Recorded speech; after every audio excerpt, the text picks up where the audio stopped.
Ukrainian 72nd Mechanized Brigade destroys 2 Russian tanks and military crew in eastern Ukraine. The footage, which appears to have been shot from a drone, shows the Russian tank being hit by Ukrainian ordnance while driving along a dirt road, with it then ramming an armored personnel carrier out of the way as it comes to a stop. Some of the Russian tank's crew can be seen getting out of the vehicle before its turret begins to move again. The crew then abandon the vehicle, but just as they are about to run for their lives, the tank is hit by Ukrainian ordnance, sending one of the Russian soldiers flying across the battlefield. 2 Russian soldiers can then be seen running away.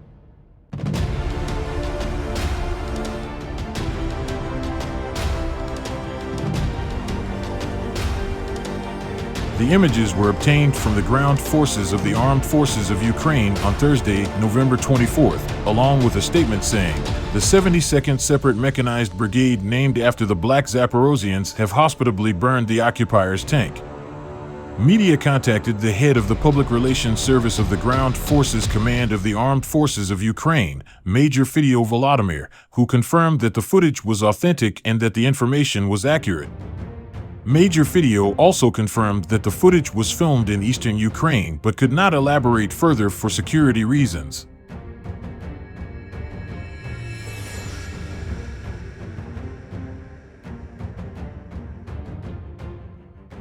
Regardless, Russia is building an extensive trench network to stop further Ukrainian advances.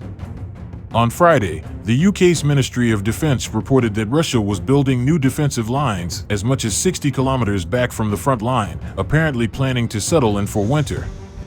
This would give Russia time to rebuild its forces while Western enthusiasm and support for the war drains away.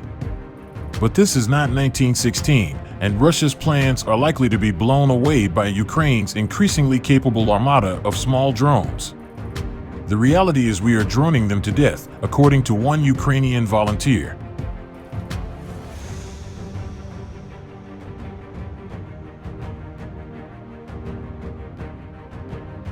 In WW1, trench warfare became a synonym for static conflict in which neither side could make any gains. 2 new weapons, the machine gun and rapid-fire artillery, took a heavy toll on troops advancing across open ground and made cavalry charges suicidal. Entrenched troops could survive even heavy artillery bombardments lasting days. Trench warfare gave defenders a decisive advantage and battles became a slog in which a major push costing thousands of lives might gain a few miles at best.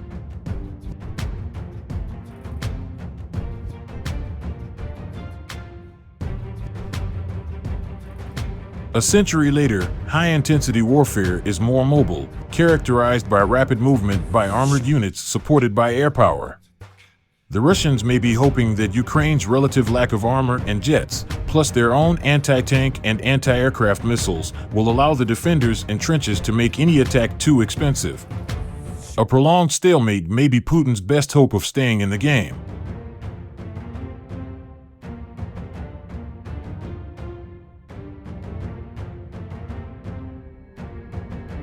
But a stream of videos from Ukrainian forces shows how vulnerable entrenched troops are to a new tactic, quadcopter drones dropping grenades with extreme precision. The technique has now been perfected, and consumer quadcopters such as a DJI Mavic 3 are the standard bomber armed with munitions adapted from VOG-17 anti-personnel grenades. Ukrainian operators have become skilled at hitting pinpoint targets from an altitude of a few hundred meters. Foxholes, shell scrapes, and trenches provide excellent protection from machine gun and cannon fire. The enemy cannot even see you, and dirt and sandbags absorb any incoming fire. But from a drone's eye view, a soldier in a trench might as well be standing in the open.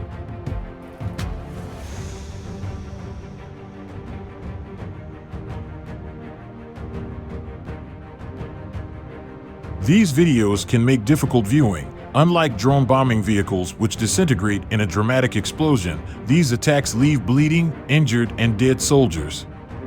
Body armor usually protects the soldier's torso, but the spray of shrapnel tends to cause leg and lower body injuries, and victims may bleed to death. Even from high altitude, drone operators can put a grenade into a trench a meter across, usually targeting a specific occupant. Because soldiers in trenches tend to be clustered together, a strike can kill or injure several at a time, though often a single individual is targeted with high precision.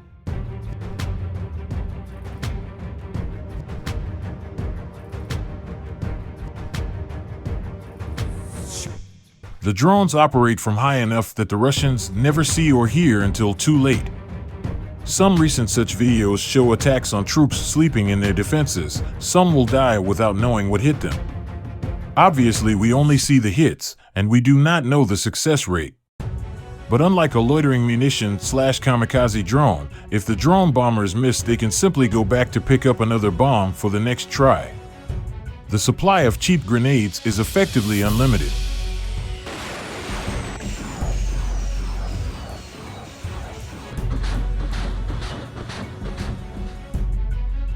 Trenches typically have a dugout or deep shelter where the defenders can go during an artillery bombardment.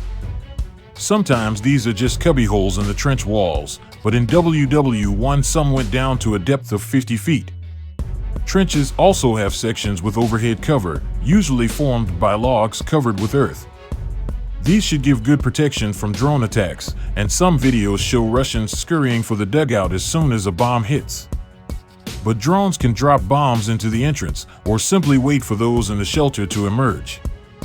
During WW1, dugout occupants could hear when an artillery barrage started and when was over and it was safe to come out. With drones, there is no safe time.